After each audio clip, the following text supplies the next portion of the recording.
இன்றைக்கி கிச்சனில் full day busy work தான். லஞ்ச் ப்ரிப்பேர் பண்ண போகிறோம். சொரக்காய் பொரியலும் பச்சைப்பயிர் குழம்பு தான் செய்ய போகிறோம். இதுக்கிடையில் ஒரு குட்டி ஸ்டோரி பார்த்துட்டு வந்துடலாமா? என்ன ஸ்டோரினா, ஒரு ஆட்டுக்குட்டி ஆட்டோட சரிவு பகுதியில் நின்று தண்ணீர் குடிச்சிட்டு இருந்துச்சான்.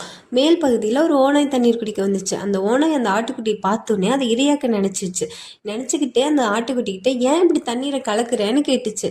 அப்போ தான் அந்த ஆட்டுக்குட்டி அந்த ஓனாயவே பார்த்துச்சான். அப்படியே பயத்தோட தண்ணீரை குடிக்கிறதையே நிறுத்திட்டு, நான் எப்படி தண்ணியை கலக்க முடியும், நீங்கள் குடித்த மீதமான தண்ணி தானே கீழே வருது அப்படின்னு சொல்லி ரொம்ப மெல்லிய குரலில் கேட்டுச்சான். அதுக்கு பதில் பேசும் அளவுக்கு திமிராகி விட்டதா உனக்குன்னு சொல்லிக்கிட்டே ஓட முயற்சி செஞ்ச ஆட்டுக்குட்டி மேலே பாஞ்சு இரையாக்கிக்கிச்சு. இதில் என்ன நீதினா, கிட்ட நீதி எடுபடாது. அதாவது அவங்க கெட்டவங்கன்னு தெரிஞ்சக்கப்புறம் அவங்க கிட்ட போய் இதுதான் உண்மை, இதுதான் கரெக்டு அப்படின்னு சொல்லி நம்மளால ப்ரூவ் பண்ணவே முடியாது. அதனால நம்ம மௌனமாக சைலண்டாக ஒதுங்கி போகிறது மட்டும்தான் ஒரு பெஸ்ட்டான ஆப்ஷனாக இருக்கும்.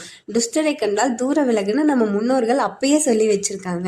ஸோ இந்த கதையை பற்றி என்ன நினைக்கிறீங்க? அப்புறம் நீங்களும் இந்த மாதிரி கேரக்டர் கொண்ட மனிதர்களை ஃபேஸ் பண்ணியிருக்கீங்களா என்னன்னு எனக்கு கமெண்ட்டில் சொல்லிட்டு போங்க. ஓகே, கதை சொன்ன கேப்பில் சட்டுப்புட்டுன்னு சமையல் ரெடி ஆயிடுச்சு. கதை சொன்ன வாய்க்கும் வயிற்கும் பசிக்குது. நான் போய் சாப்பிட்றேன்.